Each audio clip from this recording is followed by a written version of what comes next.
Muy buenas a todos. Hoy vamos a hablar de un cómic titulado La saga de Atlas y Asis, del historietista español Pau, protagonizado por animales antropomórficos, en este caso dos perros. Pero no se dejen engañar por la apariencia de estos personajes, tienen mucha sorpresa. Sin más que decir, empecemos. Todo comienza con una perrita que estaba durmiendo y entonces se despierta. Al otro lado se está librando una masacre. Entonces la perrita se acerca para ver qué es ese ruido y ve ante sus ojos su aldea incendiada y todos muertos. A lo lejos se aleja un barco con los asesinos de su pueblo, identificando el símbolo de su barco. La perrita no olvida esa noche. Por otro lado, aquí viene uno de los personajes principales que nos conviene. Se trata de Atlas, corriendo a toda velocidad. Llega hasta una casa de árbol, toca la puerta y se detiene un momento a tomar agua, hasta que de repente lo sorprende su amigo Asis. Atlas le trae un pergamino de un tal Canuto, el cual según explica está investigando sobre la leyenda de un hueso mágico, algo así como un cuerno de la abundancia.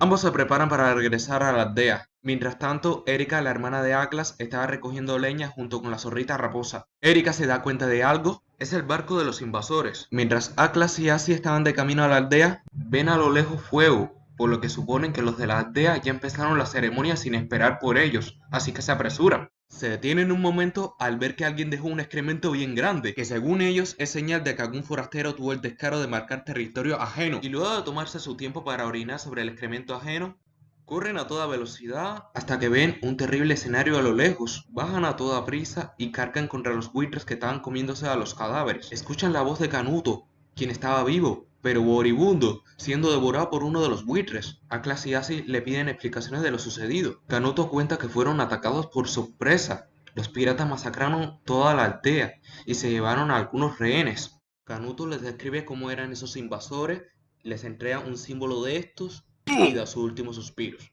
Para tristeza de Atlas y Asis, quienes no se pueden creer la tragedia que ha sucedido en su aldea, mientras ellos no se encontraban presentes, luego de una pequeña fogata en la que lamentan lo sucedido, se van a dormir. A la mañana siguiente deciden incinerar los cadáveres de los aldeanos para disgusto de los buitres. Atlas le dice a Asis que ambos deberían ir al norte a rescatar a Erika y a los rehenes. Entonces, mientras prepara la pira, Asis busca armas para su viaje. Ya durante la pira funeraria a sus seres queridos, Asis le cuenta que las únicas armas disponibles son espadas abandonadas de los piratas. Al día siguiente abandonan la desolada aldea y empiezan su largo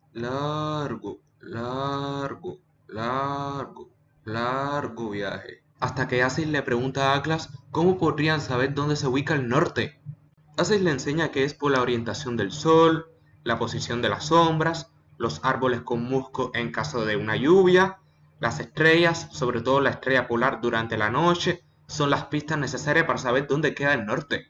Asis le pregunta entonces qué hacer si es de noche, llueve y no hay estrellas, a lo que Atlas simplemente le responde que en dicha situación se debe buscar un refugio y descansar, algo que tranquiliza a Asis de que al menos Atlas tenga buena experiencia. Sin embargo, Atlas se desmorona emocionalmente porque cree que el viaje sería un fracaso y empieza a llorar. Pero oyen el sonido de una campana e inmediatamente suponen que es algún animal para cazar, en este caso una oveja, quien tras darse cuenta de ellos trata de huir, y antes de que Atlas la mate, Asis lo detiene y le advierte que las ovejas explotan al morir, algo que sorprende a Atlas de que eso pueda ser posible. Asis le muestra como prueba los huesos que hay esparcidos, aunque al mismo tiempo tampoco parece estar seguro de que si eso es cierto, a pesar de que en un principio insistió, lo cual preocupa a Atlas por el comportamiento de su amigo. En ese momento la oveja reacciona e indica que lo que dijo Asis es verdad. Afirma que las ovejas explotan al morir y que la campana que llevan es una advertencia. La oveja, mientras se lamentaba, hace un grito de dolor, lo cual ahuyenta a Atlas y a Asis, lo que tranquiliza a la oveja, quien aparentemente había mentido todo lo dicho solo para ahuyentarlos. Aunque al mismo tiempo podríamos decir que no tiene tanta suerte que digamos. Por cierto, lo de que si las ovejas explotaban al morir o no Grábense esto bien, les servirá para más adelante. Al día siguiente, Atlas se despierta luego de una noche en fogata, hace sus necesidades y llama a Asis, pero al ver que este no responde, entiende que algo anda mal, así que sigue su rastro, pero lo pierde al tocar agua. Se quedó todo el día y la noche esperándolo, y luego de haber esperado una semana, Atlas decide irse por su cuenta para continuar con su viaje, aunque todavía sigue preocupado por Asis y no sabe qué hacer. Por el camino se tropieza por el peso de la espada y cuando se levanta se tropieza con la perra que iba delante sin darse cuenta. Pero ambos se vuelven a tropezar a cabezazos al intentar ayudarse. Luego de que cada uno continúa con su camino, el acompañante de la perra, que se llama Mika, le dice que le cae requete mal a Atlas, mientras que Mika en el fondo parece sentir algo por Atlas. Atlas, algo confundido, continúa con su viaje, y mientras estaba descansando, piensa en aquella perra con la que se tropezó, pero al mismo tiempo trata de mejor no darle vuelta al asunto, así que se va a dormir. A la mañana siguiente, luego de hacer sus necesidades, se da cuenta de que tiene el cuchillo equivocado, perteneciente a Mika. Logra ver un pueblo cerca, donde trata de buscar información, pero no sirve de nada. Entonces pregunta por la perra dueña del cuchillo, y nuevamente no sirve de mucho. Por otro lado, el acompañante de Mika estaba presente a lo lejos, escuchando cómo Atlas buscaba a Mika. Entonces, como buen novio celoso que es, contrata a unos perros para que le hagan bullying a Atlas. Al pobre de Atlas lo dejan todo golpeado y mojándose en la lluvia. Con sus fuerzas agotadas se refugia en el hueco de un árbol, lamentándose. Pi, pi, pi. Pi, pi, pi, pi, pi, pi, pi. Al día siguiente se despierta, todavía con dolores por los golpes de ayer. Aún pesimista, trata de levantarse y avanzar. Intenta pescar, pero le sale mal y se moja en el proceso. Sale del agua y rompe a llorar por su mala suerte, hasta que siente un olor el cual intuye que es comida, llevándole hasta la casa de Mika. Alegremente corre hacia ella y se tropiezan. Cuando intentan ayudarse, se dan un cabezazo. Atlas le devuelve su cuchillo y ella lo invita a cenar. Ambos mientras comen se miran fijamente el uno al otro y tienen su acercamiento. Hoy es noche de sexo, voy a devorarte, nena linda. A la mañana siguiente, luego de haber disfrutado de una linda intimidad, Mika se despierta y mira con horror el símbolo de los piratas en la mochila de Atlas. Angustiada, coge su cuchillo y mientras Atlas lentamente se despierta, Mika procede a apuñalarlo, pero él se apresura y la detiene. Furioso, pregunta por qué intentó asesinarlo. Ella responde que es por haber asesinado a su familia. Atlas no entiende a qué se refiere, hasta que ve el símbolo de los piratas en su mano. Mika se da cuenta y pregunta a Atlas si él no es un Norcando, a lo que Atlas le dice que no, que él está tras el rastro de ellos. Mika pregunta por qué. Atlas le revela que ellos acabaron con su pueblo y pregunta más sobre los Norcandos. Mika le da detalles sobre los Norcandos, las costumbres de estos y los temibles que son. Asimismo, ella era la perrita del inicio que vio a su pueblo arder y ser masacrados, siendo la única sobreviviente. Mika se disculpa con Atlas por su error, pero no hay problema, ya que nuevamente se dan cariñitos. Hoy es noche de sexo. Al día siguiente, Mika está preocupada por Atlas por su viaje, pero Atlas la tranquiliza y le promete que volverá bien. Mika lo ayuda a ajustarse su espada para no tropezarse. Ambos se despiden, pero detrás de un árbol estaba el novio celoso de Mika, maldiciendo a Atlas. Mientras este continuaba en su camino, alguien estaba preguntando por Atlas y dónde encontrarlo. Ese alguien es ni nada más ni nada menos que Asis, quien por fin logra encontrar a su amigo. Ambos se alegran de reencontrarse y para celebrarlo, Atlas pide 2 cervezas. Le pregunta a Asis por qué desapareció el otro día. Asis le cuenta que estaba persiguiendo a una cabra y para cuando dejó de perseguirle ya le estaba lejos y no sabía qué camino tomar de regreso, así que pensó en regresar a su desolado pueblo, pero terminó yendo al norte. Atlas siente pena por su amigo y le recrimina que haya perseguido a una cabra sabiendo que explotan al morir, a lo que Asis le rectifica que son las ovejas las que sí explotan.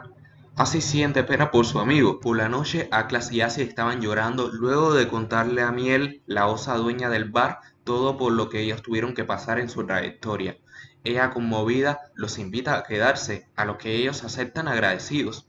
Atlas y Asis la ayudan cortando leña, lo cual sorprende a Miel, el gran empeño que tienen esos dos. Luego de unos días, Atlas y Acis se reúnen con Miel. Le agradecen por su hospitalidad, pero le anuncian que deben irse, a lo que Miel supone que ellos van al país de los Norcandos.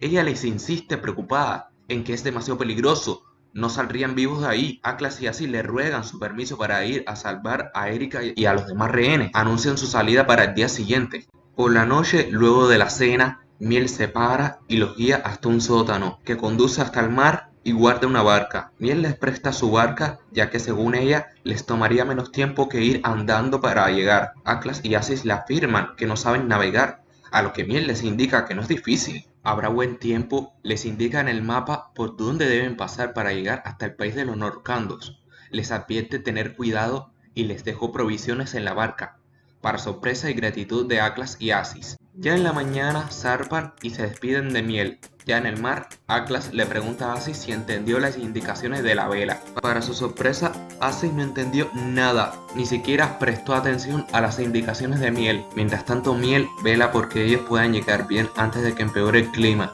En la noche, ve la estrella polar, la guía que necesitan para saber dónde está el norte. Aunque no han podido avanzar mucho por ahora, Acis le dice a Atlas que descanse, que él se encargará del timón. Luego de 2 días, ven tierra, por lo que tienen que seguir la costa para llegar. Pero luego de unos días ocurre una tormenta y están en graves problemas. Las intensas olas naufragian su barca y ellos caen al agua. Logran llegar a la orilla, pero afectados por el intenso frío y el agua helada, buscan dónde refugiarse. Atlas le pide a Acis que le traiga ramas para encender el fuego, pero al ver que Acis es el más afectado por el frío, decide ir en su lugar. Aún con el intenso frío, Atlas resiste y trae leña para el fuego, mientras Acis se recupera. Sale otra vez a buscar más leña y mientras buscaba, ve a lo lejos a la zorra raposa. Atlas al verla se llena de esperanza, pero empieza a dar vueltas y a discutir consigo mismo, pues no puede creer que por fin va a lograr su objetivo. Finalmente, cuando le funciona la última neurona que no tiene congelada, se apresura. Mientras tanto, Acis se pregunta dónde está Atlas. Atlas sigilosamente agarra a Raposa y le indica que vinieron a salvarlos, lo que sorprende a Raposa, quien entre lágrimas no puede creerlo. Luego de varios diálogos, Atlas le pregunta dónde está Erika. Raposa le indica que está en una cabaña y rompe a llorar de la conmoción. Atlas se dirige hacia la cabaña que Raposa le indicó. Al entrar, ve ante sus ojos la piel de su hermana usada como alfombra, lo cual deja en shock a Atlas, quien no puede creer el terrible final que ha tenido su querida hermana. De repente aparece Acis, quien grita advirtiéndole del enemigo que se prepara para matarlo. Atlas rápidamente le corta un brazo y lo decapita. Tú te crees fuertecito, guachín, pero yo soy más fuerte. Lo que entristece y hace llorar a Raposa, quien revela que al que mató fue su marido, pero Atlas está demasiado cabreado y le exige dónde están los demás rehenes. La llorona zorra revela que todos fueron asesinados hace mucho. El furioso Atlas le ordena a Acis que coja cuerdas y todo tipo de armas. Ambos salen entre ira y lágrimas. Ya estando afuera, atan a la Raposa a un árbol con las cuerdas mientras ella grita adolorida por cómo mataron a su marido. Se ve que el síndrome de Estocolmo le dio fuerte. Atlas pregunta qué hace con los Norcandos, a lo que Acis intuye que Atlas planea matarlos a todos, lo que considera una loca idea, pero Atlas le deja claro que si no lo hace, los Norcandos arrebatarán más vida de las que ya se han perdido, por lo que Acis acepta su plan de venganza. Atlas le ordena que traiga leña, a lo que un bravo Acis se dispone a cortar un árbol. Ve una oveja escondida y la persigue. Atlas le anuncia que ya no necesita más leña, que ya logró encender fuego. Acis trae a la oveja. Luego de una breve discusión, Atlas le revela su plan, el cual es disparar flechas con fuego a la casa de los Norcandos, con ellos dentro. Tras escuchar esto, Acis se apresura hasta la casa de los Norcandos con la oveja. Estando ahí, espera a la señal. La flecha aterriza y Acis procede a enviar a la oveja con los Norcandos. Llegan más flechas incendiarias. Mientras tanto, la oveja se tropieza enfrente de los Norcandos y no sabe qué hacer ante la mirada de estos, quienes desean con ganas comérsela. Una de las flechas incendiarias impacta contra la oveja, para horror de los Norcandos. Mientras tanto, Atlas considera que falló en su disparo, así que decide ir a atacar de frente, hasta que de repente explota la casa de los Norcandos. Un oso polar escuchó el ruido pensando que fue propio de sus gases. Atlas se levanta y se apresura, se encuentra con Aziz y juntos matan a todos los Norcandos que intenten escapar.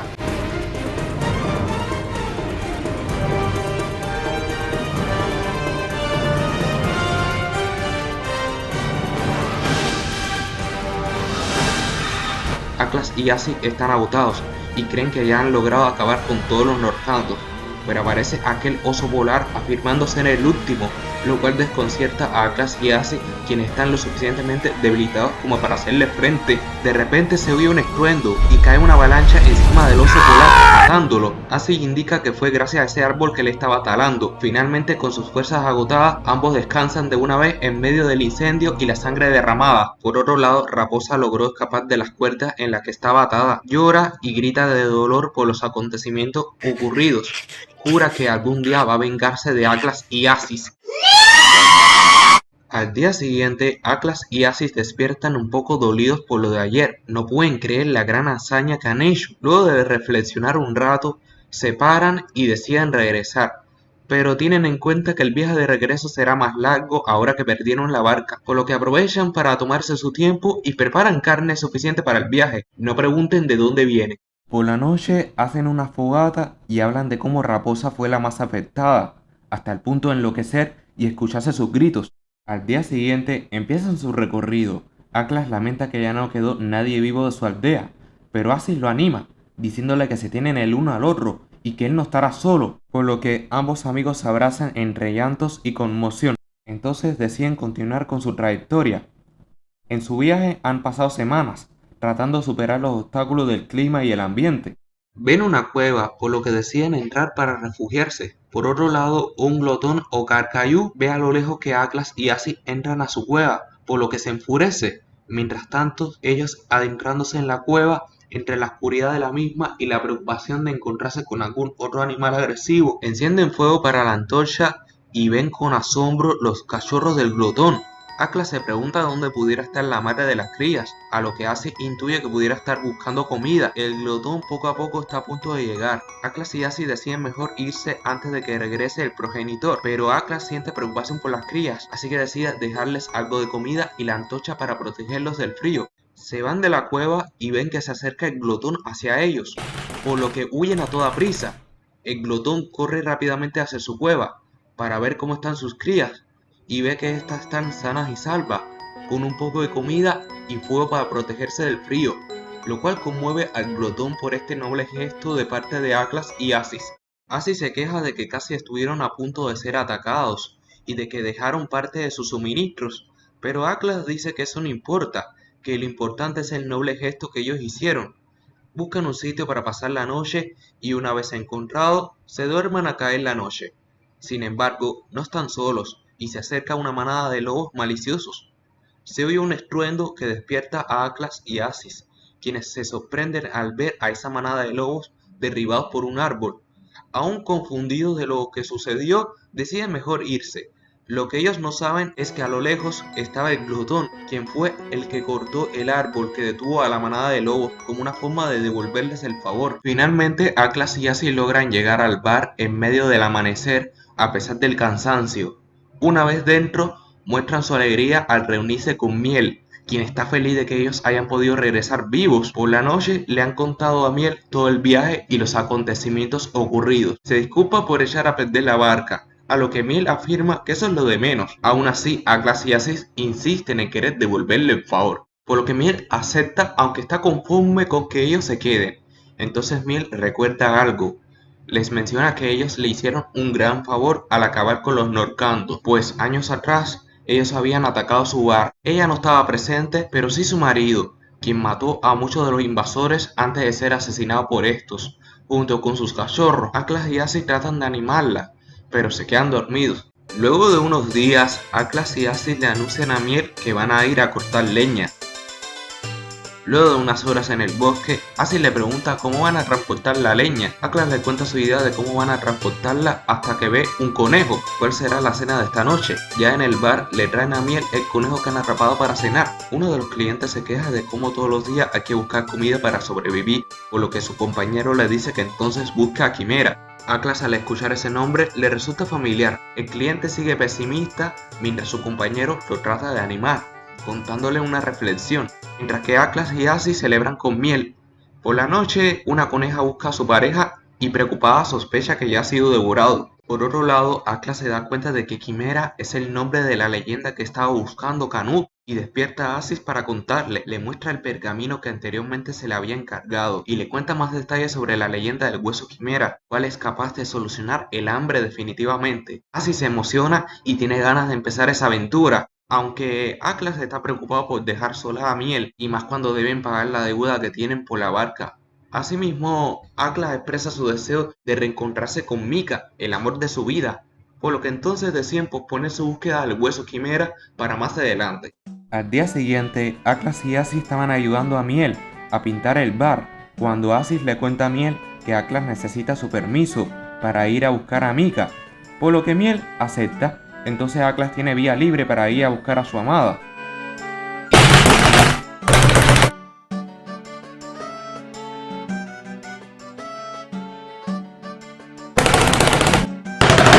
Una vez llega a su casa, ve que la misma está vacía y aparentemente lleva abandonada desde hace tiempo, lo cual desilusiona a Atlas en no poder reencontrarse con su querida Mika. Desanimado, regresa al bar, en el cual se oye mucho alboroto dentro. Asis y Miel le preguntan a Atlas cómo le fue. Él les cuenta que su casa está abandonada y que no llegó a encontrarla, lo cual sorprende a Asis y a Miel. Atlas les pregunta de qué se trata la discusión que hay en el bar. Miel dice que dos sabios están debatiendo sobre el origen de los animales.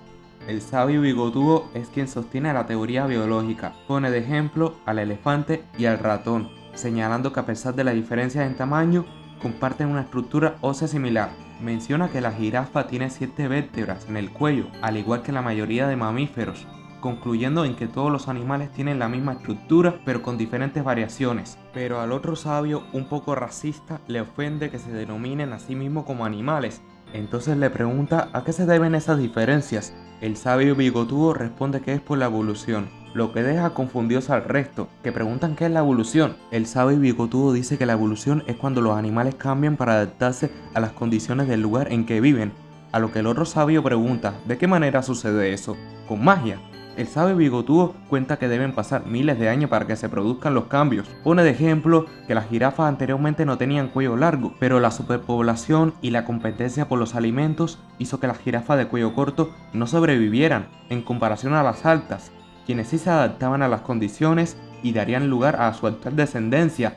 El otro sabio se parte de la risa con su explicación, pero el sabio bigotudo continúa y pone de otro ejemplo a dos especies regionales de elefante, los cuales descienden de un mismo animal, el mamut, pero las condiciones de sus respectivas regiones hizo que obtuvieran apariencia distinta. Miel pregunta dónde se encuentra el mamut, a lo que el sabio bigotudo dice que están extintos. El otro sabio se burla de ello diciendo que no existen pruebas de lo que ha contado. El sabio bigotudo insiste en que el cambio climático fue el responsable de la desaparición de los mismos, al no ser capaces de adaptarse al nuevo ambiente, lo que provoca más risa burlona de parte del otro sabio. El sabio bigotudo cuenta que las especies evolucionan poco a poco para adaptarse, y prueba de ello es el hecho de cómo existen diferentes especies de perros, debido a que comparten un mismo antepasado, el lobo. Todos al oír esto quedan en silencio y empiezan a protestar, enojados, tachando de ridícula esa afirmación. El sabio bigotudo insiste en que es producto de la evolución, que la apariencia física de los perros sea distinta a la de los lobos.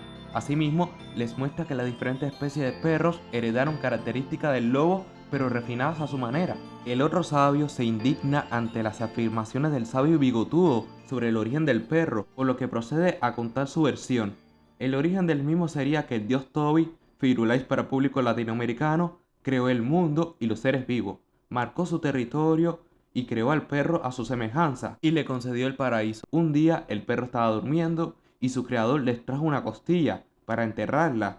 Le puso como condición al perro que no atacara a las ovejas, pero este desobedeció. Entonces el dios Firulais lo castiga poniéndole una correa con su bozal e hizo que las ovejas se explotaran al morir. El sabio bigotudo contesta que su versión teológica está lejos de ser cierta en comparación a los hechos biológicos, lo que molesta al otro sabio, quien insiste en que su versión teológica del mundo es la correcta y no hay forma de desacreditarla. El sabio bigotudo habla sobre un pueblo que hay en las estepas de Zabakistán, llamado los Tarsos, que son medio perros y medio lobos, por lo que ellos serían la prueba de su teoría de la evolución. Ambos lados empiezan a discutir fuerte sobre quién tiene la razón, hasta que son detenidos por Miel, quien les ordena a dejar su pelea, por lo que terminan obedeciendo. Más tarde, Atlas y Aziz salen afuera para hacer sus necesidades, y son vistos por el sabio Bigotudo, quien se le ocurre una idea. Se presenta ante ellos y les propone que hagan el viaje hasta Sabakistan por él, para traerle un tarso que pueda confirmar su teoría evolutiva. A cambio, les recompensará lo suficiente como para poder conseguir una nueva barca para Miel. Los deja para que reconsideren su propuesta. Atlas y Aziz se ponen de acuerdo, ya que así conseguirían una barca nueva para Miel, así como una posible información sobre el hueso quimera en su viaje. Se lo cuentan a Miel, quien les da su permiso, pero les dice que no se sientan obligados a hacerlo solo por la barca. Le preguntan al sabio Bigotudo si conoce sobre la leyenda de Quimera, a lo que afirma que sí. Entonces le muestran el pergamino. Él les lee que según el pergamino existen unas señales que indican dónde encontrar a Quimera, pero ante la falta de detalles que hay en la misma, desacredita su veracidad. Pero para Atlas y Aziz esto es más que suficiente, y anuncian que mañana empezarán su viaje. Al día siguiente empiezan su largo recorrido.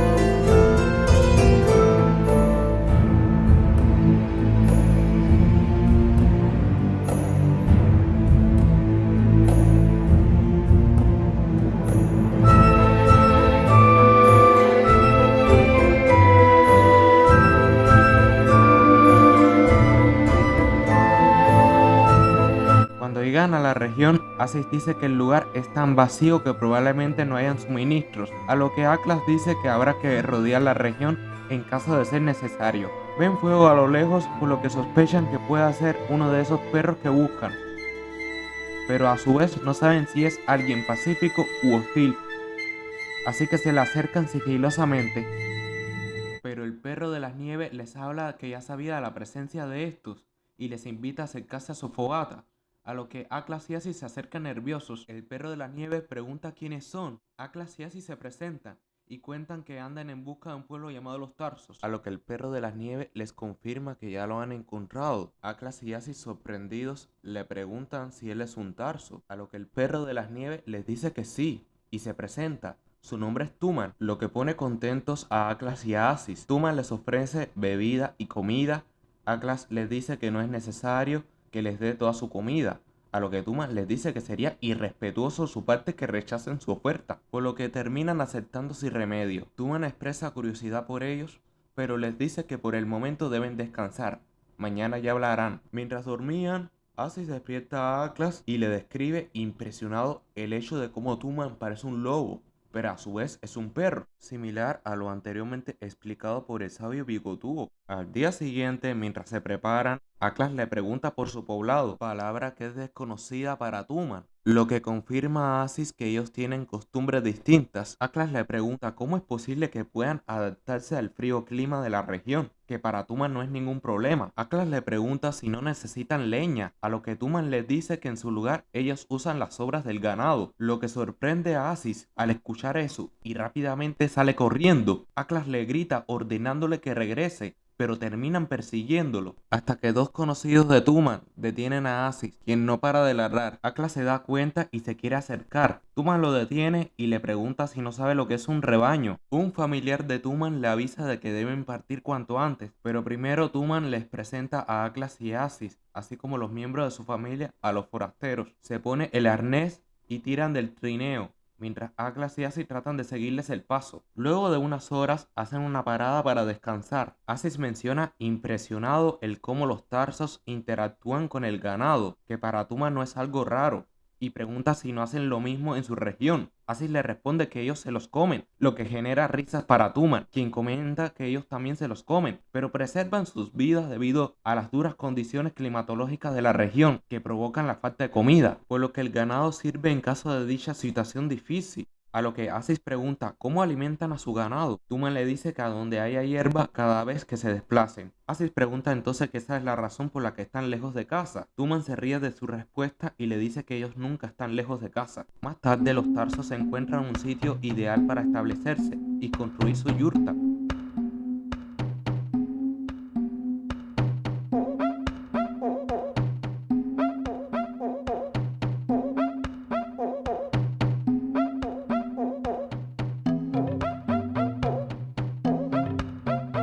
Luego de unas horas y empezando una ventisca, Tuman les avisa a Atlas y Aziz que la yurta está lista y que van a cenar. Luego, en la acogedora yurta, Atlas les agradece por la deliciosa cena, a lo que Tuman, preocupado, pregunta si no les ha gustado la comida, pues pueden servirles más. Atlas les dice que ellos ya comieron bien y que están satisfechos, pero para Tuman no es prueba suficiente y entonces manda a traerles más comida. Atlas y Aziz le aseguran que ellos están llenos y no necesitan más comida, pero Tuman les insiste, indicándoles en que sus apariencias físicas no parecen de alguien bien alimentado, por lo que Atlas y Aziz terminan aceptando sin más remedio. Al día siguiente ayudan cortando hierba para alimentar al ganado, algo que les ofende, pues por racistas no pueden creer que tengan que mantener con vida a los herbívoros. Por la noche, Atlas le pregunta la razón de mantener prisioneros a los herbívoros y usarlos para después. Tuman les cuenta que antiguamente los tarsos eran cazadores habilidosos, sin importar contra qué especie de animal, uno de ellos el mamut. Debido a su tamaño se convirtió en la presa favorita en sus cacerías. Formaban grupos para juntos derribar a tal enorme animal, el cual a su vez estaba alerta ante la presencia de sus depredadores.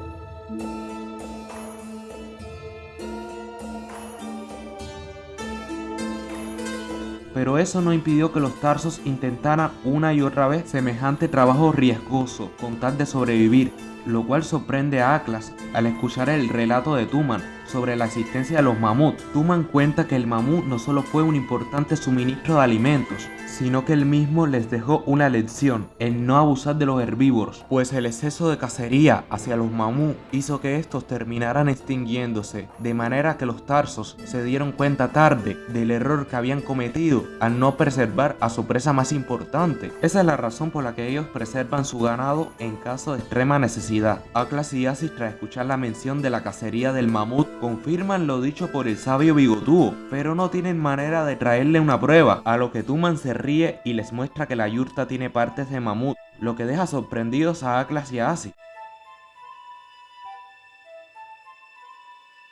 Mientras dormían, Aziz escucha el comentario de uno de los tarsos sobre el hecho de cómo la región de la que proceden Atlas y Aziz no respetan a los herbívoros, así que concluyen que dicha región son una cultura primitiva. En los siguientes días permanecieron en la yurta debido al intenso frío, así que se contaban historias mientras esperaban a que se relajase el clima. Tuman cuenta la historia de un antepasado llamado Genghis Khan, un temible jefe guerrero, quien disponía de un enorme ejército a donde quiera que iba. Era una amenaza, les daba a elegir a las ciudades enemigas entre rendirse para darles la paz a cambio de aceptar vasallaje y formar parte de su ejército, o la guerra, última opción que los condenaba, pues el ejército de Genghis Khan arrasaba con todo a su paso y no dejaba ningún rastro ni ser vivo de la misma. Solo dejaban a unos pocos sobrevivientes, a los cuales les cortaban sus extremidades y les enviaban a otras regiones como advertencia de la amenaza a la que se enfrentaban, dejándoles claro el poder que ejerce Genghis Khan. El gran líder, quien anteriormente fue un cachorro huérfano, se convirtió en el perro más poderoso del mundo. Formó un enorme imperio tras las conquistas que realizó. Debido a su crueldad, muchas ciudades consideraron rendirse antes que enfrentar su ira, y bajo su protección estaban los perros que le juraron lealtad. Sin embargo, sus logros conseguidos no iban a durar por mucho tiempo, pues a sus espaldas algunos envidiaban su posición y planeaban quitársela. Fue así como un día uno de sus hombres de confianza le asestó la puñalada de la traición. El herido Genghis Khan le pregunta por qué decidió asesinarlo. Gaf le revela que su ejército masacró a su familia cuando era cachorro, por lo que desde entonces decidió planear su venganza. Entrenó para formar parte de su ejército y con el tiempo ganarse su confianza, para que de esa forma esperar el momento indicado donde acaba con su vida. Genghis Khan acepta su destino, no sin antes contarle que él también pasó por lo mismo. Mataron a su familia cuando él era cachorro, por lo que decidió volverse fuerte para un día vengarse de los asesinos. Años después, cuando cumple su venganza, se dio cuenta que ya no había marcha atrás. Se convirtió en el líder de una jauría sedienta de sangre, así que ahora debía gobernar con mano de hierro para mantenerlos controlados. Tarde o temprano él sería derrocado. Genghis Khan le dice a Gaf que con su muerte lo ha liberado, pero le advierte que ahora que él tomará el mando, sufrirá el mismo destino sangriento. Tras estas palabras, Genghis Khan muere y Gaf se desanima al darse cuenta que se ha condenado a sí mismo a repetir un siglo maldito, mientras la horda celebra la ascensión del nuevo líder. Tras esta historia, Aklas y Aziz le cuentan a los Tarsos historias de su región y de sus viajes. De paso les cuentan el motivo por que ellos viajaron hasta Sabakistán e invitan a Tuman a ir con ellos para resolver la discusión de los sabios. Pero Tuman considera que no vale la pena tratar de resolver una discusión de gente así que discute por sus creencias. Incluso con las pruebas presentes, los dos bandos simplemente seguirán con su discusión en lugar de ponerse de acuerdo, por lo que rechaza su oferta de acompañarlos, ante lo cual Aklas y Aziz lo entienden y respetan su decisión. Tras el asunto resuelto, Tuman les ofrece más comida. Al día siguiente, Aklas y Aziz son conscientes de que regresarán con las manos vacías, por lo que no obtendrán su recompensa para la barca de miel. Pero el viaje no ha sido en vano, ya que pudieron disfrutar y aprender del mismo. A Aziz se le ocurre una idea sobre cómo pagar la barca de miel. Propone preguntarles a los Tarsos acerca de la leyenda del hueso quimera, ya que la misma es de origen oriental, algo que alegra a Aklas, y juntos van a preguntarle. Tuman les responde que escuchó acerca del hueso quimera, pero menciona que la misma es de origen occidental y no tiene mucha idea al respecto, algo que sorprende a Aklas y a Aziz, quienes se desaniman al no poder conseguir la información que esperaban. El clima poco a poco se estaba calmando, por lo que Aklas y Aziz pronto se despedirían de la manada de los Tarsos y empezarían su viaje de regreso. Les preguntan cómo es posible que el rebaño de ovejas y cabras permanecen tranquilos a pesar de ser conscientes de que un día serán devorados, a lo cual les responden que el rebaño simplemente ha aceptado ese destino que tendrán. Mientras tanto, unas ovejas del rebaño se preguntan cuándo serán libres del sometimiento al que están. Al día siguiente, Aklas y Aziz se despiden de los Tarsos, con los cuales formaron una estrecha amistad.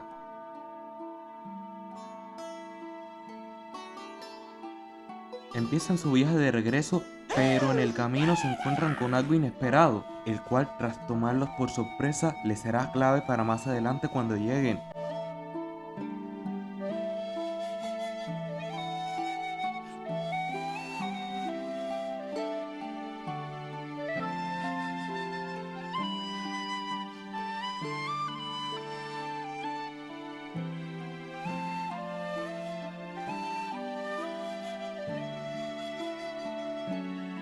Finalmente llegan al bar de miel, donde se presentan y son recibidos con alegría por miel. Están presentes los sabios reunidos. Aklas pregunta si los sabios estuvieron esperando por ellos, a lo que Miel dice que ellos se reúnen cada 7 días para proseguir con el debate, en el cual han aumentado su número de seguidores en cada bando. El sabio teólogo pregunta si trajeron un tarso. Aklas dice que no, pero que sí llegaron a encontrarse con ellos. Con esto, el sabio teólogo da por hecho de que no existen los mencionados perros lobos, pero Aklas y Aziz dejan claro que, no obstante, sí trajeron consigo algo más que podría demostrar la evidencia que buscan, por lo que invitan a los sabios a seguirlos. Para comprobarlo, Aklas llama a alguien, los sabios salen del bar y se sorprenden al ver lo que tienen enfrente, un enorme mamut, lo que los deja sorprendidos de que hayan podido encontrar a uno vivo. Aklas y Aziz cuentan que el mamut se llama Tundra y que lo trajeron desde Sabakistán cuando estaban en su camino de regreso. La familia de mamuts de Tundra sobrevivió debido a que se refugiaron en una ubicación que los Tarsos no llegaron a encontrar. El mamut Tundra procede a contar su historia. Su familia estaba segura en el cráter que los salvó de ser extinguido por los Tarsos y procuraban que estos últimos no apareciesen para así ir en busca de otros mamuts sobrevivientes. Cuenta cómo fue su encuentro con Aklas y Aziz, con los cuales se asustó, pero al ver que eran pacíficos se tranquilizó y aceptó su propuesta de acompañarlos hasta su región. Asimismo comenta que el clima de esta región es demasiado incómodo para él debido al calor.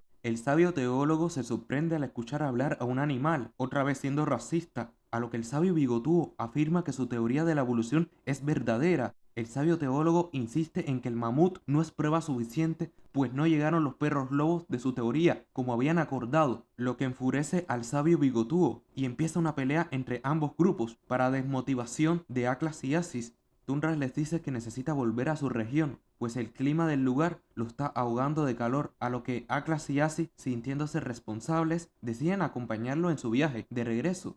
Tundra les dice que no es necesario, él puede regresar solo. Atlas y Asis le aseguran a Tundra que no tenga miedo de los Tarsos, pues ellos ya aprendieron de sus errores pasados. Asimismo, si llega a encontrarse con alguno, que le diga que es amigo de Atlas y Asis. Atlas le dice que si ve a Tuman, que le diga que tuvo razón, refiriéndose a la imposibilidad de resolver la disputa de los sabios, como ya anteriormente predijo. Entonces Tundra, luego de presentarse ante Miel, se dispone a correr apresuradamente debido al calor del lugar. Se despide a lo lejos de Atlas y Asis, quienes regresan al bar tras ver que los sabios han ido. Se reúnen con Miel y preguntan qué pasó con la disputa de los sabios. Miel les cuenta que ella misma se encargó de poner fin a la pelea de los sabios. Asimismo, el sabio bigotudo le pagó su nueva barca antes de irse, lo que alegra a Atlas y Asis de que por fin se resolvió la deuda. Atlas y Asis abrazan a Miel. Acto seguido, esta les pregunta si ellos no planean hacer otro viaje, esta vez en busca del hueso Quimera, a lo que Atlas comenta que al parecer Quimera es un mito sin fundamento, por lo que Miel tranquila les comenta que los va a necesitar para hacer las compras en el pueblo mañana, a lo que aceptan. Más tarde, en su habitación, Atlas y Asis conversan sobre cómo el bar se convirtió en su hogar y Miel se volvió un ser querido para ellos. Asis le comenta a Atlas que probablemente mañana puedan saber dónde encontrar a Mika al preguntar por ella en el pueblo. Ambos se duermen y a la mañana siguiente, mientras caminan y hablan sobre la comida, se cruzan con una roca que inmediatamente Atlas identifica. Le señala a Asis que la roca con el símbolo es la misma del pergamino de Canuto, o sea, el símbolo de Quimera. Lo que sorprende a Asis, ven que al frente de la roca hay un cabo que tiene forma de flecha, por lo que tras darse cuenta, se apresuran. Llegan al pueblo y una vez allí, una abeja que estaba disfrazada procede a hacerse la automorición y explota.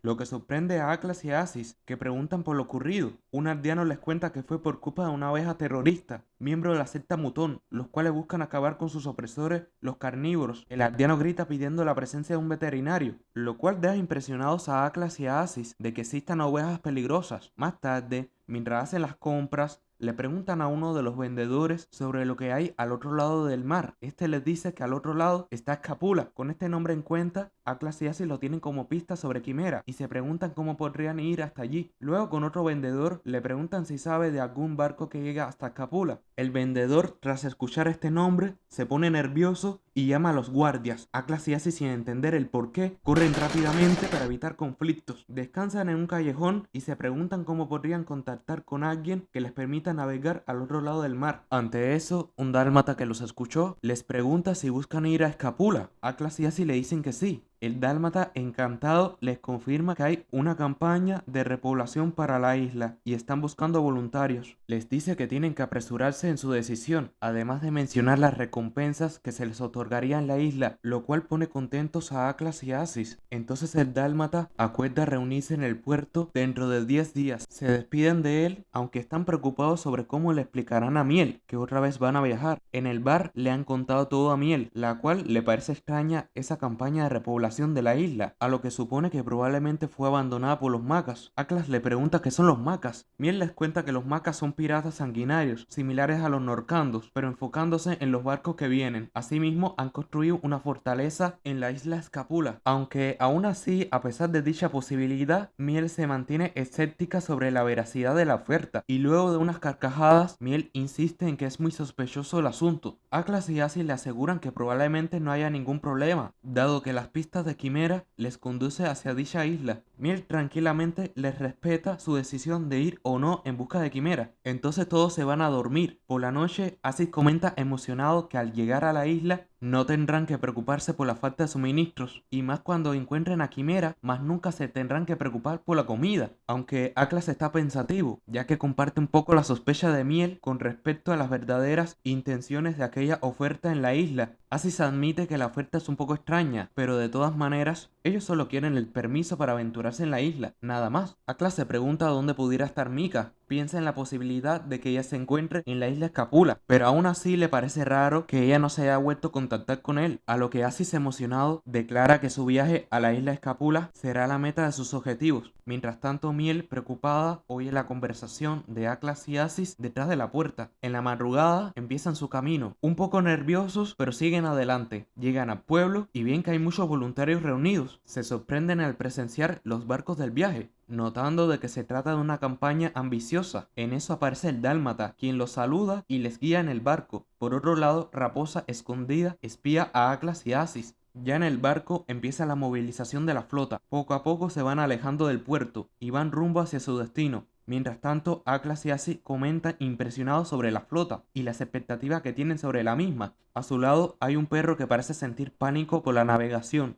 El perro asustado se asoma y después de pensárselo, se tira al agua. Avisan de lo ocurrido. Mientras el perro asustado nada a toda prisa. Atlas y Acis presencian con lástima la huida de este, hasta que son empujados por unos perros que se disponen a dispararle flechas al perro asustado, que estaba nadando, matándolo en el proceso, lo cual horroriza a Atlas y a Acis, quienes preguntan por qué dicha acción tan injusta, a lo que el perro arquero comenta que lo mató por deserción, lo que los deja sorprendidos, pues no se supone que era un colono. El perro arquero responde con ironía, lo que ofende a Atlas y a Acis, quienes estaban a punto de pelear contra el perro arquero hasta que son detenidos por el dálmata. Este último les confirma el castigo por deserción, debido al compromiso de los voluntarios que se unieron a la flota, de la cual nadie puede retractarse una vez hecho. Hace hincapié en la necesidad de que los voluntarios sean leales o pagarán terribles consecuencias. Atlas le pregunta a qué se refiere, a lo que el dálmata le dice que es para la conquista de Escapula. Atlas y Acis al oír esto no pueden creerlo, enfadados se quejan del engaño que les han hecho, pero el dálmata no está dispuesto a escuchar sus quejas. Les deja claro que ya no hay vuelta atrás y que deben obedecer si quieren seguir vivos.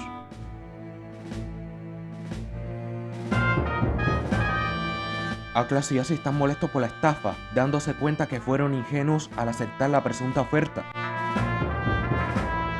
Uno de los perros hace un llamado a la tripulación, incitándolos a ponerse el uniforme de guerra, para más enfado de parte de Atlas y Acis, quienes a regañadientes se ponen el uniforme y se quejan de cómo están siendo arrastrados a participar en una guerra que no les incumbe. Atlas menciona que su abuelo llegó a contar sobre su experiencia en la guerra y los terribles efectos de la misma. Dos perros ven a los enfurecidos Atlas y Acis, reconociendo la cierta fama que estos poseen. Atlas y Acis, ante la frustración de no poder hacer nada en esta situación, deciden descansar para recuperar fuerzas para mañana, mientras recuerdan y añoran a sus conocidos y seres queridos.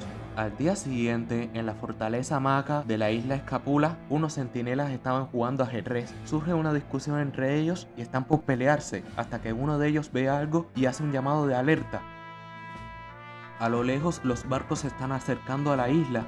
Los tripulantes ven que están cerca de la isla Escapula. Uno de los perros llama la atención de la tripulación. El dálmata se dirige hacia estos con un discurso en el que pronostica la caída de los macas, los logros que conseguirían tras destruirlos, y exigen no tener piedad con ellos, recordando que ellos no la tuvieron al saquear y asesinar. La tripulación manifiesta su disposición a seguir las órdenes y una vez más el dálmata prosigue con su discurso clamando sangre contra los enemigos y enfatizando que todos ellos deben morir, para más vitoreos por parte de la tripulación. En contraposición, Atlas y Acis sienten un profundo rechazo hacia la proclama. La flota desembarca, todos se bajan y se apresuran para reagruparse en el bosque. Una vez ahí reunidos, el dálmata les da indicaciones de lo siguiente que deben hacer, mientras Atlas y Acis planean su oportunidad de escapar.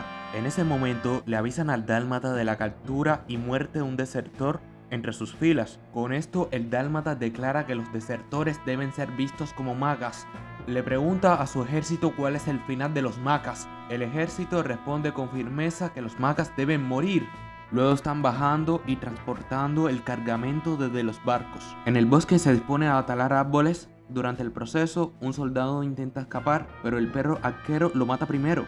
Está anocheciendo y en la fortaleza Maca, un misterioso personaje da órdenes a los centinelas instándolos a prepararse ante el ataque enemigo. Mientras tanto, en el campamento todos se están preparando y finalmente terminan de construir sus armas de asedio, lo cual asombra a Atlas y Acis ante semejante maquinaria.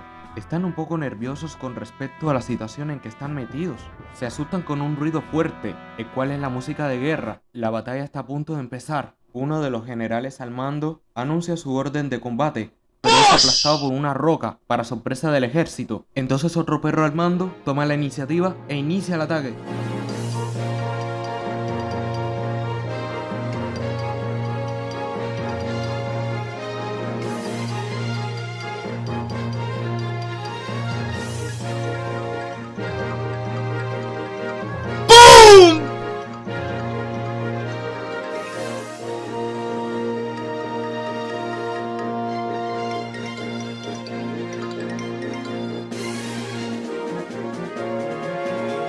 En medio de la batalla, Atlas y Asis todavía intentan buscar su oportunidad de escapar de esta sin levantar sospechas.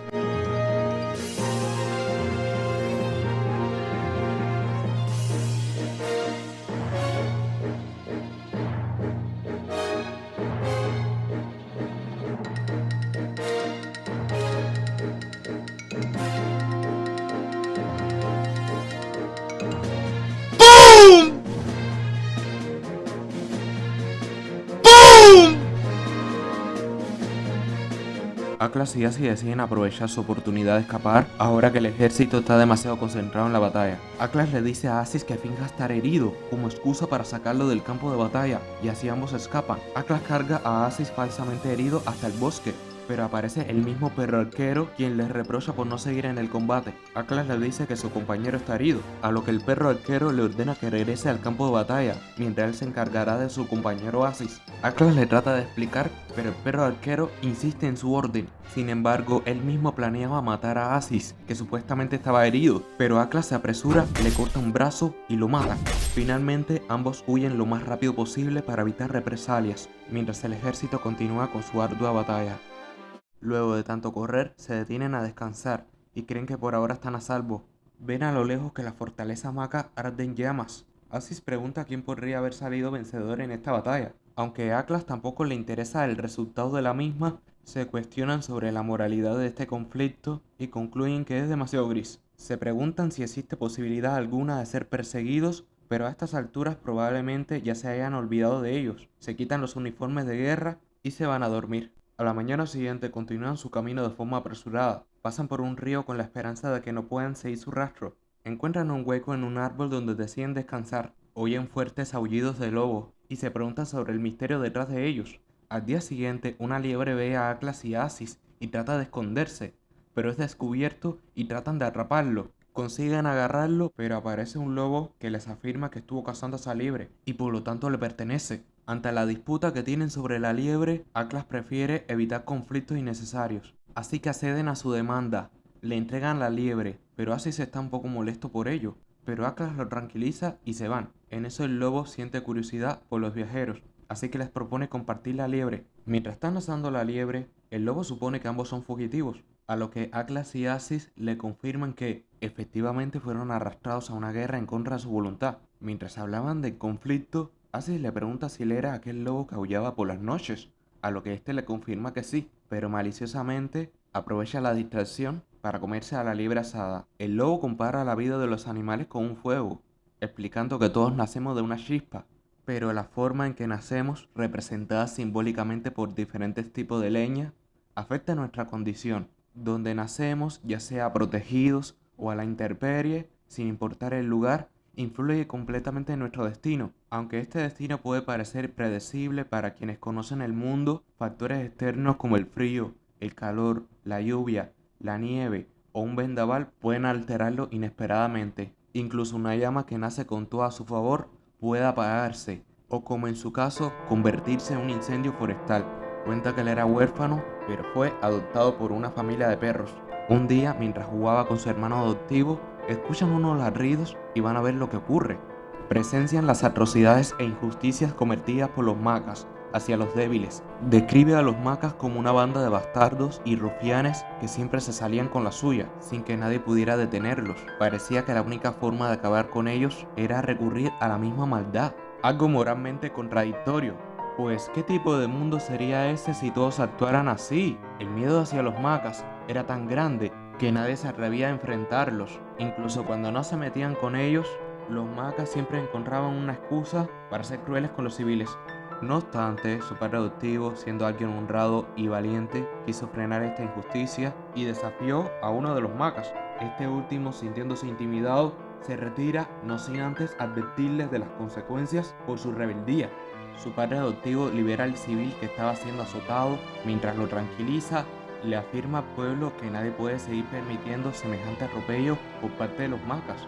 Pero aún así la gente sigue temerosa. Su padre adoptivo insiste en que todos deben unirse para liberarse de esos tiranos.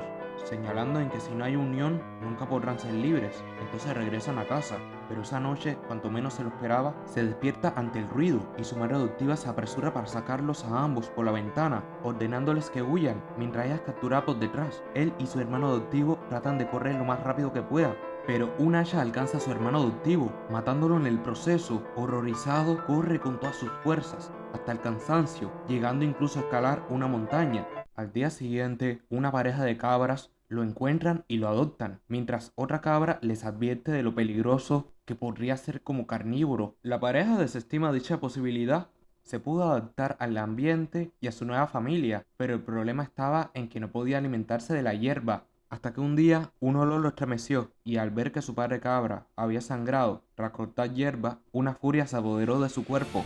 Se abalanzó contra su padre cabra, mordiéndole el cuello, matándolo. Su madre cabra queda horrorizada ante ello, pero Volk se abalanza contra ella para comérsela. El encolerizado Volk acepta su lado sangriento como carnívoro y lobo tras devorar a la pareja de cabras que anteriormente lo habían acogido. Ahora estaba alimentado, se sentía fuerte y tenía un objetivo claro: vengarse de los Magas.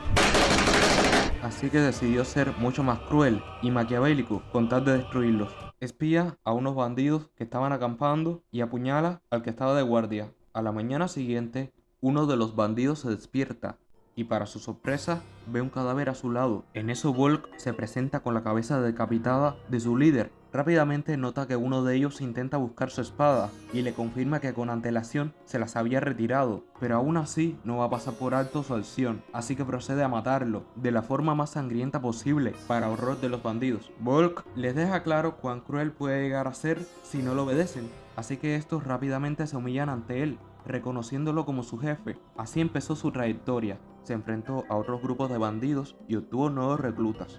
Asaltó granjas con el objetivo de obtener sus riquezas. Pronto los civiles aceptaron con temor su autoridad a cambio de su bienestar, y finalmente con su grupo subyugó a los mismísimos Magas, convirtiéndose en el líder de todos ellos. Debido a esto, nadie se atrevía a desafiarlo ni atacar a sus vasallos. Los bandidos, temerosos de sufrir represalias, les juraban lealtad o cambiaban de oficio.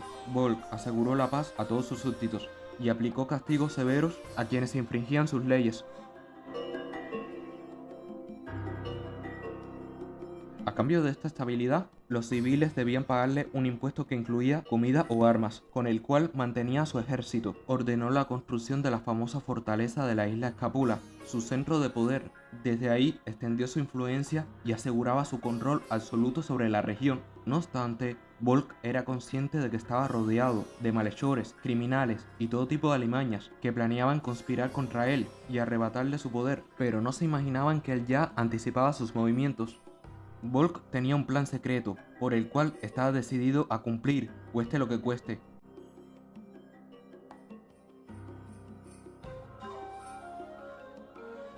En las profundidades de su fortaleza, se encargó de entrenar a un grupo de élite, compuesto por caniches.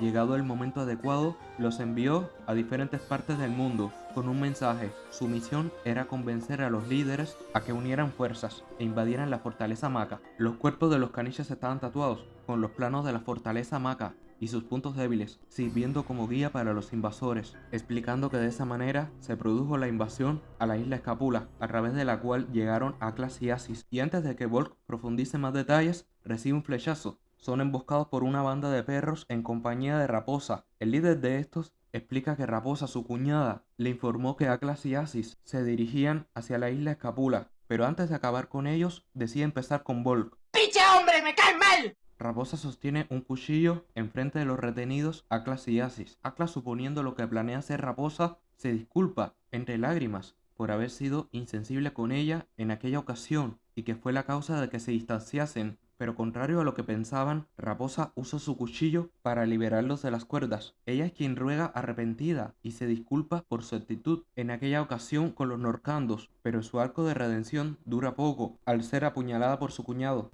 Este último decide matarlos, pero es detenido por Volk, quien lo ahorca con sus propios intestinos. Los otros perros acuden a su líder y se apresuran para matar a Volk, pero este es más rápido y agarra una espada con la que mata a 2 de ellos. Aún con el torso herido, procede a matar al líder, mientras los otros 2 perros sobrevivientes huyen. Volk, no pudiendo aguantar sus graves heridas, cae al suelo, para sorpresa de Atlas y Asis. Ante la resistencia que éste ha mostrado, ven que todavía él está vivo, así que deciden llevárselo. A pesar de las protestas del inconsciente Volk, siguen caminando luego de varias horas. El herido Volk les recrimina que llevarlo con ellos solo atraerá a los enemigos. Atlas decide detenerse un rato para descansar, a lo que Volk amargadamente les insiste que se vayan sin él. Asis advierte que a lo lejos los enemigos se están acercando y ve que Volk está de pie. Este último, amenazando a Atlas con el filo de su espada, les insiste a ambos que huyan sin él. Él se encargará de retener a los enemigos. Volk está decidido a sacrificar su vida, luchando hasta el final. Nuevamente les exige a los preocupados Atlas y Asis que se vayan lo más pronto posible. Se despide de ellos y antes de empezar su última batalla, les mostrará su grito de guerra, el aullido del lobo.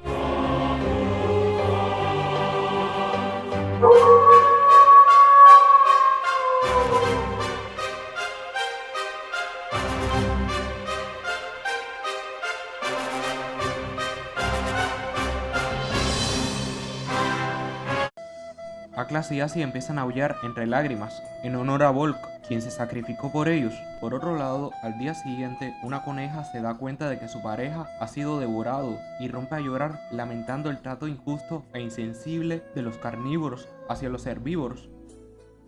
Por su parte, Atlas y Asis se despiertan, luego de lo ocurrido anoche. Se preguntan si aún corren riesgo de ser perseguidos, así que deciden continuar con su camino. Asis se da cuenta de algo y le señala a Atlas, quien sorprendido ve que al frente del acantilado está esculpido el símbolo de Quimera. Mientras hablan de los sorprendidos que están con el símbolo tallado y la pista que tienen sobre Quimera, deciden apresurarse para evitar a los posibles enemigos. Atlas insiste en que tocar agua les ayudará a perder rastro y de esa manera no habrá forma de que ellos sean perseguidos.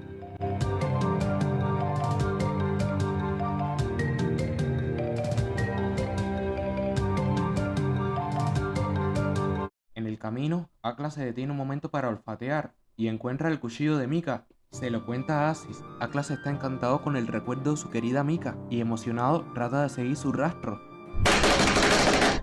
Finalmente, el rastro le conduce hasta su presunta casa. Asis lo deja a solas para que visite a su amada, mientras él se encargará de buscar comida. Atlas, profundamente encantado, se acerca a la casa de Mika y se tropiezan. Felizmente se reencuentra con ella y le lame. Sin embargo, Mika actúa de manera indiferente. Atlas le dice su nombre, pero Mika no parece recordarlo. Atlas intenta hacerle memoria y le cuenta, pero ella simplemente lo ignora, lo que deja a Atlas en shock. Mika se despide de él y regresa a su casa, mientras Atlas sin palabras siente una profunda tristeza y frustración. Mientras se alejaba, voltea su mirada y empieza a llorar, a la par que con la lluvia. Cuando termina de llover, Atlas se seca sus lágrimas y decide continuar, aún con el corazón herido. Sin embargo, Mika no lo olvidó, y mientras observaba cómo este se fue, lamenta desde lo más profundo de su ser tener que haberle mentido. En eso llegan unos cachorros que son sus hijos y preguntan si estaba llorando, pero ella se anima y les confirma que no está triste, aunque en el fondo sigue dolida por perder a Atlas. En eso llega su esposo, el mismo matón que le tenía rencor a Atlas, y le pregunta si aún le duele la herida que tiene. Ella le asegura que no, todo está en orden. Atlas se reúne con Asis, pero no dicen más ni cuentan detalles, así que sin decir una sola palabra, continúan con su camino. Encuentran un lugar para dormir, pero se les acercan unas ovejas. A la mañana siguiente, Atlas se despierta y junto con Asis se dan cuenta de que están atados a un árbol, rodeados de ovejas. Las ovejas escuchan un cencerro y acuden en masa a su llamada.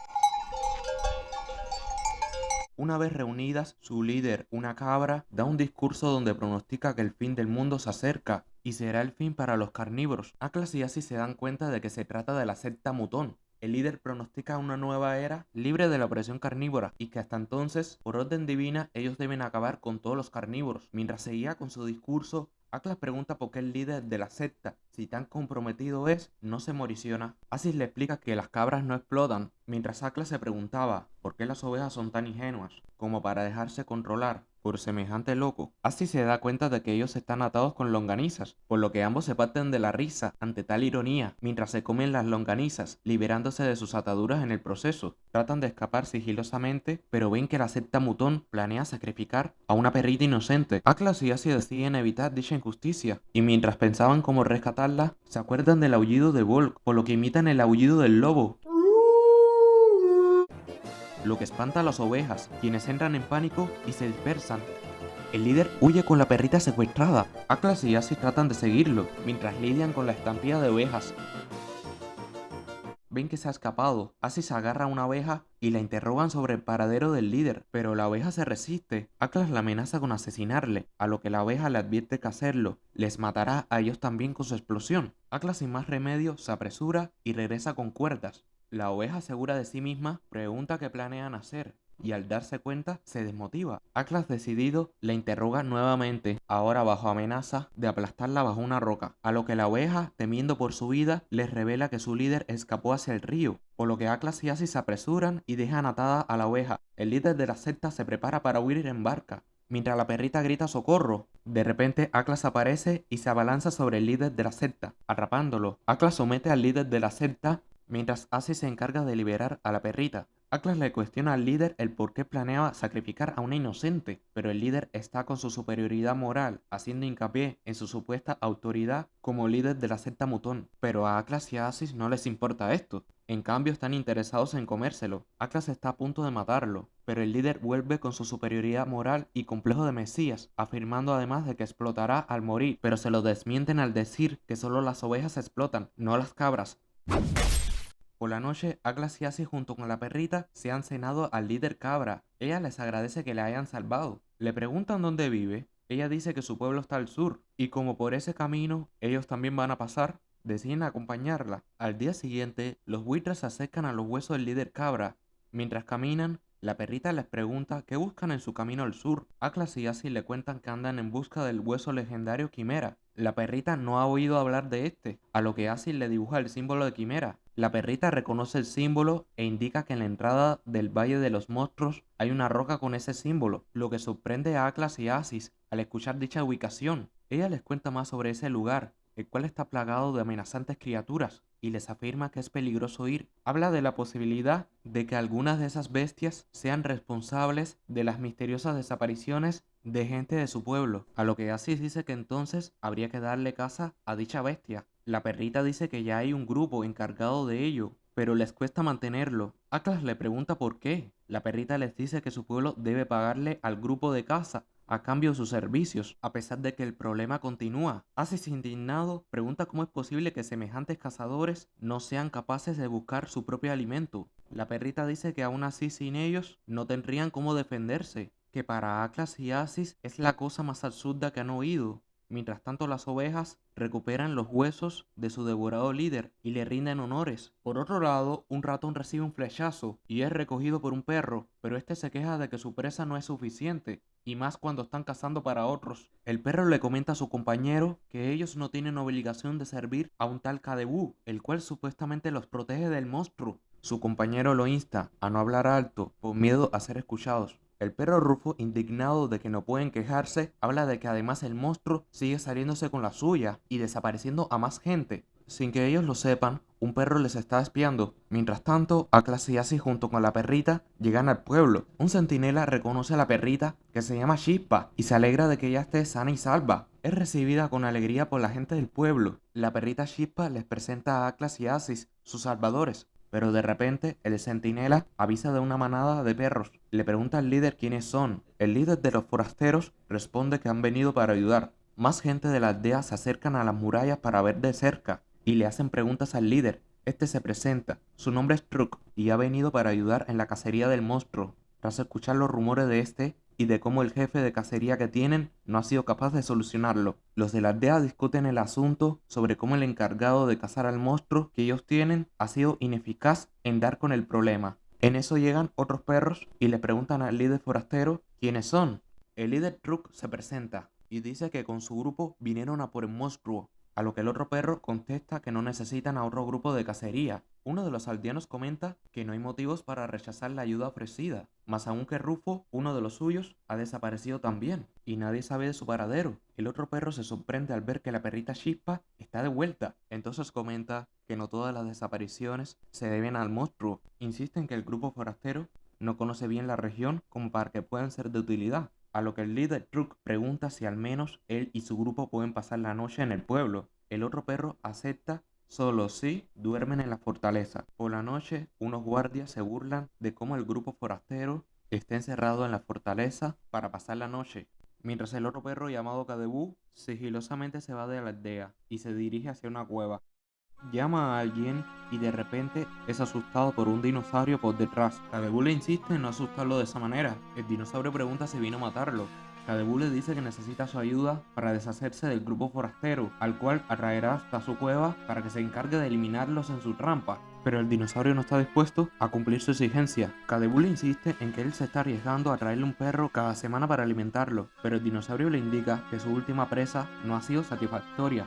Kadebú se molesta ante la insatisfacción del dinosaurio y le promete que mañana comerá bien, pero el dinosaurio le dice que no tendrá otra oportunidad y se lo come. A la mañana siguiente en el pueblo, Chispa está preocupada por Atlas y Asis, quienes van a atravesar el Valle de los Monstruos, pero ellos la tranquilizan. Chispa les dice que si cambian de idea, su pueblo les recibirá a ambos con los brazos abiertos. Ellos le agradecen y se abrazan. La perrita Chispa está en deuda con ellos por haberla salvado. Les dice que tengan cuidado de no ser devorados, a lo que Asis comenta que él es enano y Atlas muy flaco como para ser devorados. Mientras tanto, el líder Truck agradece a los guardias por su hospitalidad y deja claro que no hay rencores, pues ellos estaban cumpliendo órdenes de Kadebú. Pregunta por él, a lo que los guardias comentan que Kadebú está ausente y nadie sabe a dónde fue. Mientras discutían, Atlas y Asis se despiden de Chispa y siguen con su camino. Atlas comenta impresionado cómo Truck se volvió popular. Asis pregunta la posibilidad de que tenga que ver con la desaparición de Kadebú. Atlas desestima dicha posibilidad, ya que Truck y su grupo estaban encerrados en la fortaleza anoche. Asis dice que de todas maneras Kadebú y Truck no son de confianza, pero el problema es que los aldeanos se dejan manipular.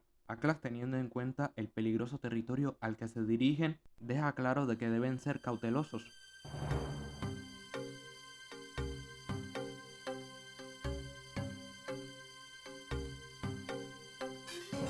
Estando en lo alto de las montañas, ven otra señal de quimera, la cual les indica que deben bajar para seguir el río.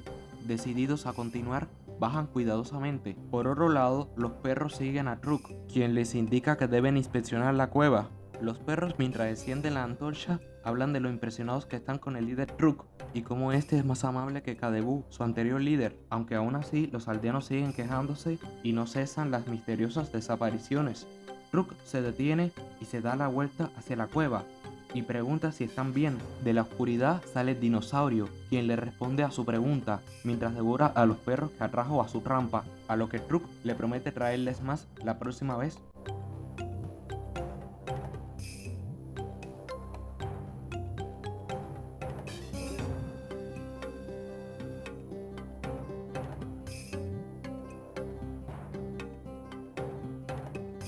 Finalmente, Atlas y Asis llegan hasta lo que parece ser la entrada a Quimera. Tranquilamente deciden entrar a pesar de lo impresionados que están con la magnitud de la cueva. Una vez dentro se preparan para encender las antorchas y mientras hacen las antorchas, lentamente la entrada de la cueva se cierra. A pesar de esto, están decididos a seguir adelante. Caminan por el largo y oscuro camino.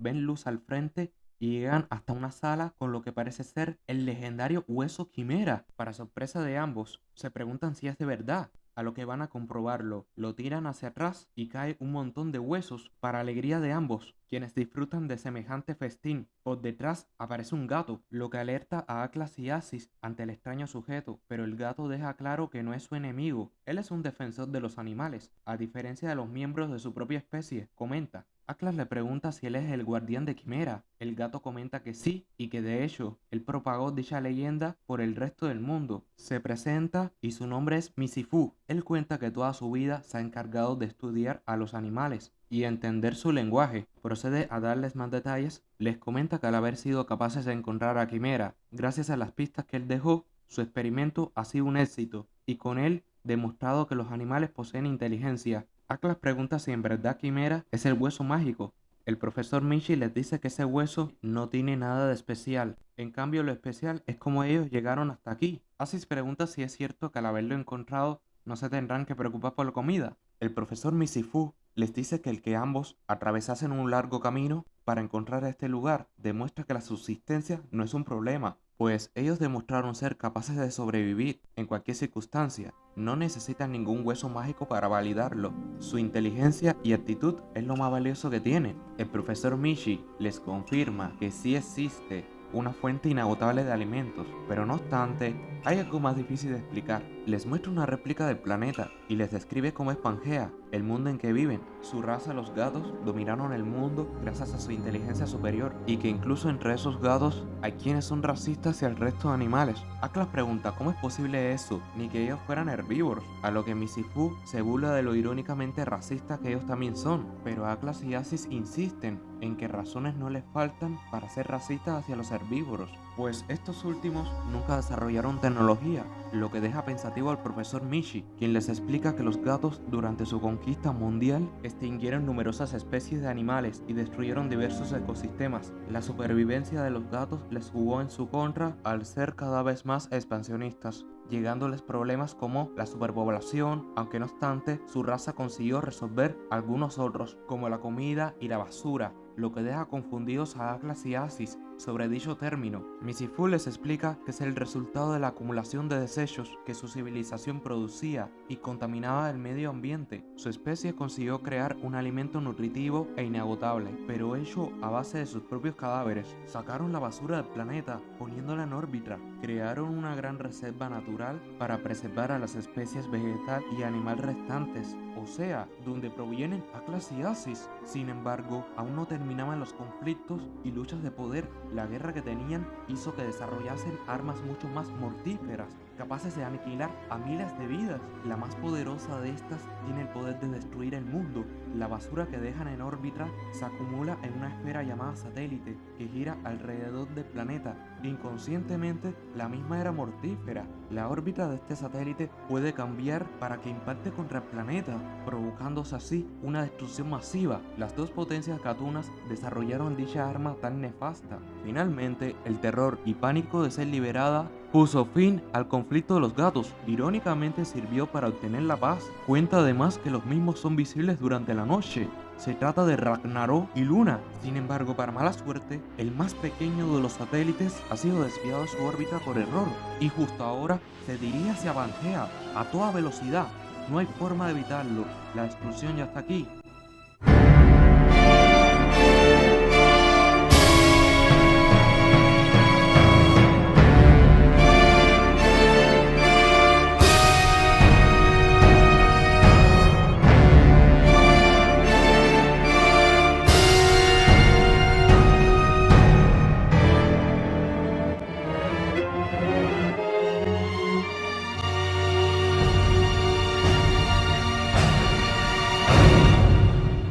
Ante el fuerte estruendo, Misifu les avisa que el satélite acaba de caer. Ellos no lo pueden ver porque están protegidos gracias a la cueva, pero la caída del satélite no es lo único, es el inicio de una serie de calamidades por todo el planeta. Volcanes en erupción, gases tóxicos, el cielo oscuro, entre otros, se mantendrán durante muchos siglos para desmotivación del profesor Michi, quien libera a sus ratones y les asegura a estos que él no les hará daño. Atlas y Asis, dándose cuenta de la gravedad del asunto, preguntan si quedó algún sobreviviente de la catástrofe. Misifu explica que no hay manera de saberlo, ellos en cambio están a salvo gracias a esta cueva, su laboratorio. Es un búnker protegido por toda una montaña, pero no podrán salir de este, ya que afuera es inhóspito e imposible de habitar. Por otro lado, el lugar donde ellos están tiene un microclima y todo un sistema ambiental perfecto para vivir. En otras palabras, no tienen que preocuparse por la subsistencia, pues este lugar es Quimera. Atlas y Asis, incapaces de aceptar lo que acaba de ocurrir, intentan cavar un túnel para salir de la cueva, mientras el profesor Michi apenas terminó de hablar, se murió. y sin poder transmitir sus conocimientos a nadie. Atlas y Asis, sin poder hacer nada, maldicen a los gatos por todo lo ocurrido. Atlas trata de asimilar la situación al reconocer que por lo menos recorrieron el mundo antes de su destrucción, pero Asis lamenta el no tener una pareja amorosa a su lado. Teme que la historia de ambos acabe sin ser recordados. En ese momento, Atlas y Asis forman amistad con un ratón que es fan de ambos y que los ha estado siguiendo por todo el camino sin que ellos se den cuenta. El ratón se consiguió una pareja y luego nacerían sus bebés, a los cuales nombraron como Atlas y Asis en honor a sus ídolos. Luego de muchos años, los envejecidos Atlas y Asis, en sus últimos suspiros, le piden a su amigo el ratón que no los olviden. El anciano ratón, como patriarca de su familia, les promete a sus amigos que sus descendientes preservarán sus memorias. La cueva,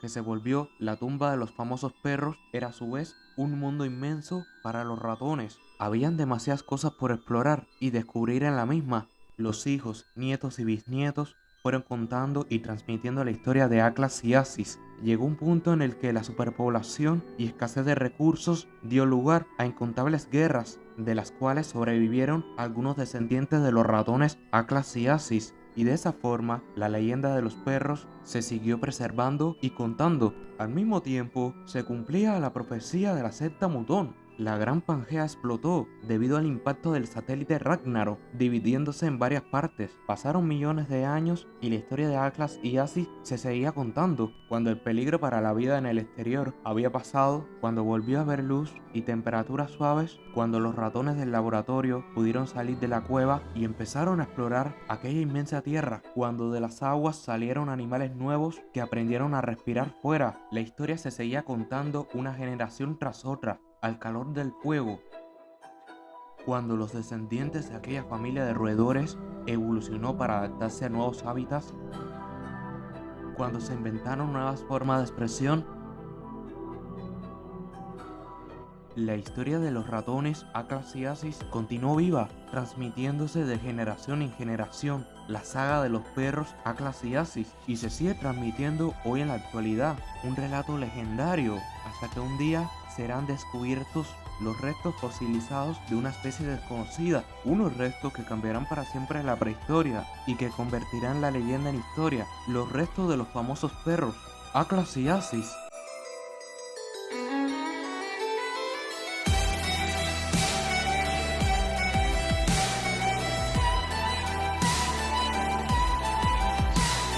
Ahora que hemos terminado esta historia, les contaré algunas curiosidades de la misma. Aparentemente el autor Poe lleva imaginando a los dos protagonistas desde 1995. En 1999 hizo un intento por empezar a crearla, como bien vemos en estas primeras viñetas preliminares, pero por problemas monetarios y sin el apoyo de un editor, tuvo que congelar el proyecto para dedicarse a otros trabajos, pero no abandonaría la idea de la misma, y ya para el 2011 la editorial francesa Ankama Edition publicaría la saga de Atlas y Asis, siendo traducida a varios idiomas, incluido el catalán, la lengua de su región. Los protagonistas Atlas y Asis son un self-insert de su galgo afgano Gandhi y el mil leches Freddy, de su amigo el animador Danny Martin Pace. Un detalle muy tierno y que de hecho lo vemos en las páginas finales, junto con Pau leyendo la saga de Atlas y Asis. Por cierto, si les interesa leer esta historieta, que sea la versión integral, pues es la que recopila sus 4 volúmenes y añade los artes conceptuales y curiosidades de la obra. Por ejemplo, esta página que fue descartada, pero que se nos muestra la invasión de los Norcando a la aldea de Mika y cómo sus padres pusieron a salvo a la pequeña antes de la tragedia que vemos en las primeras páginas. Los ratones han estado en todas partes desde el principio y el propio ratoncito fan de nuestros protagonistas hasta aparece en una esquina de la portada. Tremendo acosador. Los paisajes bonitos que aparecen, algunos están inspirados en lugares reales, como el bar de miel, inspirado en la torre de ses animes Banyalbufar, en Mallorca. Algunos cameos como que los 2 conejos que Atlas y Asis se comen se llaman igual como Oswald, el conejo afortunado, y Tambor, de Bambi. En una parte aparece Idefis y Milú, los perros de Obelix y Tintín, respectivamente. Mi calificación para la saga de Atlas y Asis es un 10 de 10. Me encantó de principio a fin, y mi personaje favorito de la misma es Volk.